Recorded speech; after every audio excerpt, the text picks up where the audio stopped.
Again, my name is Michael Siervo. I was born and raised in Toronto, Canada, from a very modest family, but we were actually very rich in support and love for each other. I learned very quickly within my family, as well as the Filipino community, that hard work and passion in doing what you love pays off. I took that skill set and brought it to Calgary, where I moved 7 years ago. And in that time, I became vice president of a very large Fortune 500 company, as well as I've been the CEO and founder of a family conglomerate, which ranged from automotive to restaurants to investments to real estate, a lot of different things.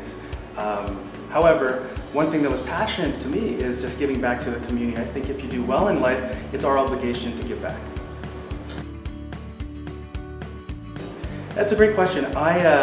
I won the genetic lottery, and when I say that, I was born and raised in a country that was very supportive, but I'm no smarter or better than anyone who's immigrated to Canada or anyone who's born here.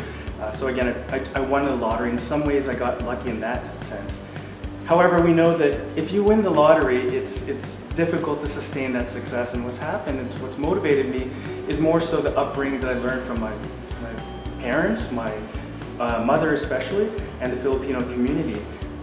Growing up as a kid, I looked at my mother and I always saw that she was such a giving person, a genuine person. She gave as much as she could to herself, but she also gave something to me, and that was this unwavering confidence that I could do anything in life. And I ran with that. A naive little boy in Toronto actually believed that he can do anything. And who would have thought, who would think that their mother's lying to them? So I continued to do what I can do, and I believed in what I did. In many ways, I am just trying to continue the legacy of my mother, to do well, to give back to the community, to be the best person you could possibly be. The second part of why I do what I do is I have this insatiable competitive edge to me that I always want to be better than I was before. And in doing so, I'm continuing to progress and hopefully help others in the meantime.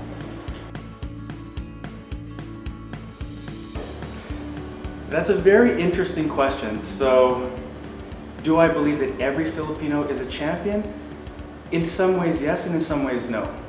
I think a champion is defined as someone who's superior in their specific craft, who fights for a cause, who does the best that he could possibly do. And in order for you to do that, you have to act. There's some people out there who refuse to act. So the one thing that we do have as Filipinos is we have this unique ability to execute on that and to be a champion if we want. I think a champion is also someone who grows, who's consistently growing.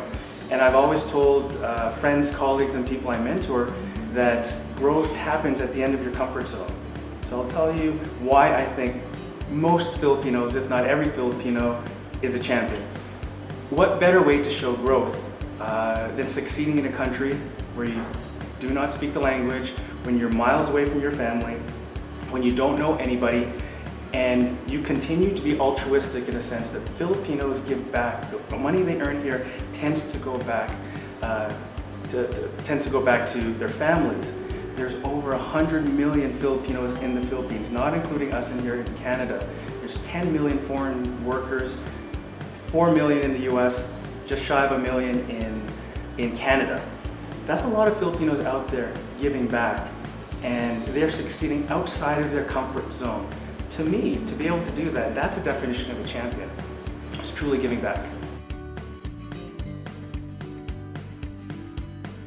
That's a great question. I think I've always said that everyone has a story to tell, everyone has a voice, everyone has a seat at the table.